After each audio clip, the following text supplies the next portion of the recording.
We've seen a huge amount of giant monster movies come out in the 2000s with the advent of cheap and shitty CGI. Pretty much anybody can take a stock element of like a big toe and slap wings on it and bam, you got yourself a premiere on the Sci-Fi Channel. But in the 90s, they were a hell of a lot rarer. Sure, there was stuff from the big guys like Ultraman, Godzilla, and Gamera, but you didn't see a whole lot of indie kaiju movies in that time. Enter 1996 Zarkorr the Invader, one of the few exceptions. And with a poster like this, I mean, come on, it's gotta be awesome, right? Right? The movie kicks off immediately with a mountain just exploding out of nowhere.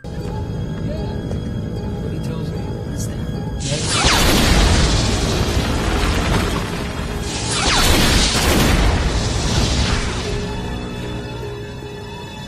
Avalanche! And out of the exploded mountain comes Zarkorr, our titular monster. And yes, Zarkorr is portrayed by an actor in a suit, which I gotta say is awesome to see in such a low-budget indie movie like this. It's really not a bad design, all things considered. It's just kinda ruined by the fact that they just straight up stole the T-Rex roar from Jurassic Park for Zarkorr's roars.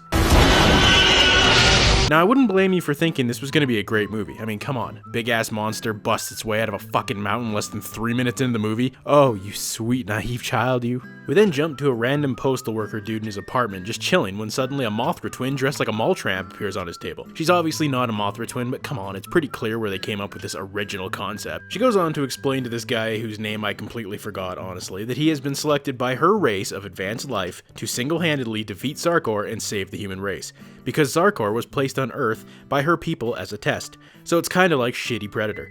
This entire exposition dump goes on for 20 minutes.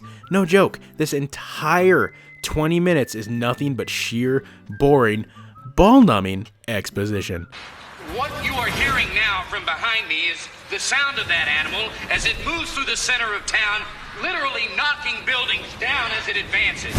It appears to be heading in this direction. I don't know how much longer we'll be able to...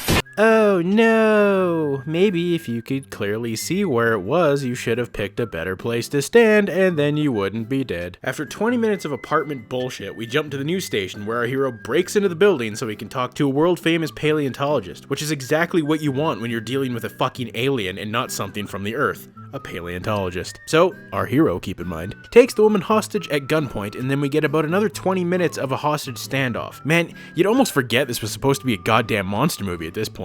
Then the cops show up, and if some sweaty postal worker holding a woman in a bathroom at gunpoint started spouting off about seeing pixies and being the savior of the human race, would this be your reaction? This monster, this thing that appeared in California is not a dinosaur or a mutation or anything like that. It's from outer space. It's a kind of test. Larry, I believe him. Yeah, right. Yeah, I believe him too. No, you don't understand. I'm not trying to fool him. I really do believe him. Oh yeah, dude's making a lot of sense. Hard to argue with that kind of logic. And now both the crazy postal worker and this crazy cop are holding this woman hostage. Talk about escalation. And let me briefly explain how the dialogue goes for the next, what feels like fucking hours. He goes, "I'm not crazy, I need your help." And then she goes, "I can't help, this is crazy." And then he goes, "But I'm not crazy and I need your help." And then she goes, "But this is crazy and I can't help." And it basically just goes on like that. I wanted to die. Interspliced between all this bullshit is very brief moments of Zarkorr destroying okay-looking miniature sets. It's entertaining, but it rarely happens. Honestly, all this shit with Zarkorr feels like it was filmed as a separate movie and then they just filmed the rest of the boring shit around it to pad time. Oh, but don't worry. At least we get to hear descriptions of what we actually want to see. And all National Guard units have been completely wiped out. Reports indicate the Aurora monster has proven invulnerable to attacks by bazooka teams, Stinger missiles, and heavy artillery. We can hear the aircraft moving in now. Hold on, there they go. The valley is exploding in fire. God, what a sight! Huge balls of fire exploding one after the other. We can see the monster burning in the middle of the flames. The whole forest is on fire all around it. I can't quite see anything through this smoke right now. I think the monster has gone down. Jesus Christ, no, it's still coming! It hasn't even been touched! It's shooting lightning bolts from its eyes! So eventually the chick decides, fuck it, I'll help you, and then she just takes them to a new character. And I'm not exaggerating when I say that this little fella Arthur is one of the most annoyingly agonizing characters I've ever, goddamn ever, had to bear witness to on the screen. If the feeling of getting kicked in the balls could grow human form and walk, it would be this guy. So, are you two going out? You two? What about you two? Any combinations therein or not, huh? No? Oh. Oh, it's a romance, huh? It's a romance. Arthur, shut up. Oh, and of course he's a hacker, because yeah, of course he is. It's a 90s monster movie. And there's like one scene where the editing is just so fucked up that I honestly thought our heroes were flying a plane on a street. Okay, seriously, watch this scene, watch this edit. I'm not going to do anything to it, and tell me it doesn't look just like what I described.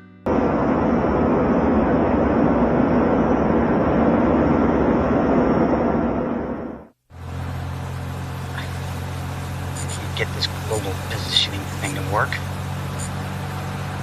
Holy Christ. The whole town is gone. No, it isn't. Look up there. So they end up traveling to where Zarkorr woke up initially and come across this thing that looks like a door latch to a sewer. Turns out it's a shield, and our hero uses it to reflect Zarkorr's laser back at him in what is probably the most anticlimactic load blowing I've seen in a very long time. And remember how the alien mall tramp told him he was the only human being on the entire planet that could beat Zarkorr? So you're telling me no one else on the planet could have picked up that shield and did what he just did?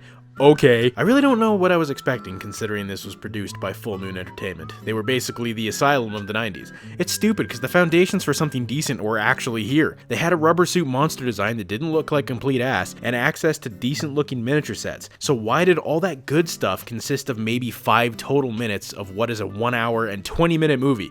Ah, God. Honestly, the best thing to come out of this trash fire is the ending song. Basically, this entire movie's payoff is if like you were banging a chick who had a paper bag over her face, and just before you were about to finish, you took it off and she looked like Sloth from the Goonies. And if that sounds like a good time to you, well then, there you go, watch Zarkorr, I guess. You too can support the channel for just $1 a month by joining the Patreon for exclusive videos and content. Links in the description down below.